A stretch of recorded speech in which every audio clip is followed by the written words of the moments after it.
జపాన్‌లోని Tokyo metropolitan government వచ్చే April నుంచి కూడా అక్కడ స్థానిక ప్రభుత్వాల్లో ఉద్యోగం చేసే వాళ్ళకి వీక్‌లో 4 డేసే వర్కింగ్ డేస్ పెడుతున్నారు. ఫ్లెక్సిబుల్ వర్కింగ్ అవర్స్ ఇస్తున్నారు. ఎవరైతే చిన్న పిల్లలు ఫస్ట్ క్లాస్, సెకండ్ క్లాస్ పిల్లలున్న తల్లులుంటారో వాళ్ళు తొందరగా వెళ్ళిపోయే వెసులుబాటు కూడా ఇస్తున్నారు. జపాన్‌లో ఏం జరుగుతోంది? జపాన్‌లో పాపులేషన్ తగ్గిపోతుంది. సంవత్సరానికి బర్త్ రేట్స్ తగ్గిపోతున్నాయి. లాస్ట్ ఇయర్ కేవలం 7,27,000 మందే కొత్తగా జపాన్‌లో పుట్టారంట. జననాలు జపాన్‌లో తగ్గిపోతున్నాయి. ముఖ్యంగా ఓవర్ ప్రెషర్, ఎక్కువ వర్క్, తల్లులకి టైం ఉండకపోవటం పిల్లల్ని పెంచడానికి. అందుకనే అక్కడ ఎక్కువ మంది పిల్లల్ని కనట్లేదు. ఇప్పుడు జపాన్ ప్రభుత్వం అక్కడ ఖచ్చితంగా జపాన్‌లో జననాల సంఖ్య పెరగాలి, బర్త్ రేట్ పెరగాలి. ఎక్కువ మంది మదర్‌హుడ్‌ని ఎంజాయ్ చేయాలి. ప్యాటర్నిటీ లీవ్స్ ఇవ్వటము, మెటర్నిటీ లీవ్స్ ఇవ్వటము, ఎవరైతే పిల్లల్ని కంటున్నారో వాళ్ళని ఎంకరేజ్ చేయటము, చిన్న పిల్లలు ఉన్న వాళ్ళకి ఫ్లెక్సిబుల్ వర్కింగ్ అవర్స్ ఇవ్వటము, ఇట్లా చాలా చేంజెస్ తీసుకొస్తుంది జపాన్.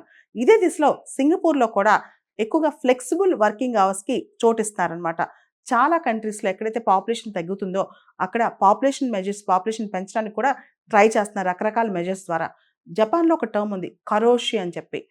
చాలామంది అక్కడ ఓవర్ వర్క్ చేసి రోజుకి 12, 15, 20 గంటలు చేసి చనిపోతున్నారంట. కరోషి అంటే death due to over work. చాలా వర్క్ చేసి చనిపోతున్నారంట. ఈ ఓవర్ వర్క్, ఓవర్ ప్రెషర్ వల్ల వాళ్ళు పిల్లల్ని కనాలి అనే ఆలోచన పక్కన పెట్టేశారంట. పిల్లల్ని పెంచే దిశలో పేరెంట్స్ ఆలోచించట్లేదంట. చాలామంది పెళ్ళిళ్ళు కూడా చేసుకోవట్లేదంట. ఈవెన్ సంసార జీవితం కూడా ఉండట్లేదంట. ఇటువంటి పరిస్థితిలో జపాన్‌లో 3 డేస్ హాలిడేస్, 4 డేస్ వర్క్. ఇది టోక్యోలో ముందు ఎక్స్‌పెరిమెంట్ ప్రాజెక్ట్ తీసుకొచ్చారంట.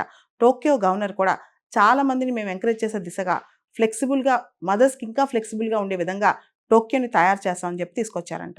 టోక్యోలో తీసుకొచ్చిన వీక్లీ 4 డేస్ వర్క్ కల్చర్ అనేది వర్క్ లైఫ్ బ్యాలెన్స్. ఎప్పుడైతే వర్క్ లైఫ్ బ్యాలెన్స్ బావుంటదో ఆటోమేటిక్‌గా ఎంప్లాయీస్ కూడా ఎఫెక్టివ్‌గా, ఎఫిషియెంట్‌గా పనిచేస్తారు. ఓవర్ ప్రెషర్‌తో ఇబ్బంది పడరు. దాంతో పాటు వాళ్ళ కుటుంబాన్ని, పిల్లల్ని కూడా బాగా చూసుకుంటారు. అండ్ పిల్లల్ని కనాలన్న ఆసక్తి కూడా పెరుగుద్ది. వాళ్ళని చక్కగా పెంచే ఆసక్తి కూడా పెరుగుద్దంట. కానీ ఇంకా చాలా జాపనీస్ కంపెనీస్‌లో ఈ ఐడియాకి అపోజిషన్ ఉందంట.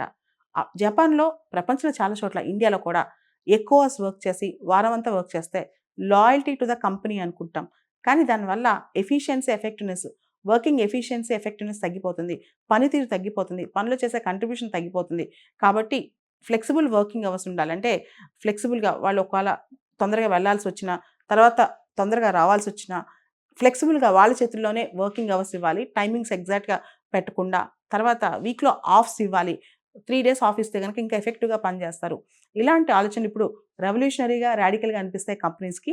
కానీ ఇలా చేస్తే ఖచ్చితంగా ఎఫిషియన్సీ మెరుగుపడదని వాదించేవాళ్ళు కూడా చాలామందున్నారు. టోక్యో గవర్నర్ యురుకో కోయికే కథనం ప్రకారం జపాన్ ఇప్పుడు కష్టకాలంలో ఉంది. ఒక క్రైసిస్‌లో ఉంది. జననాల రేటు లేదు. బర్త్ రేట్స్ లేవు.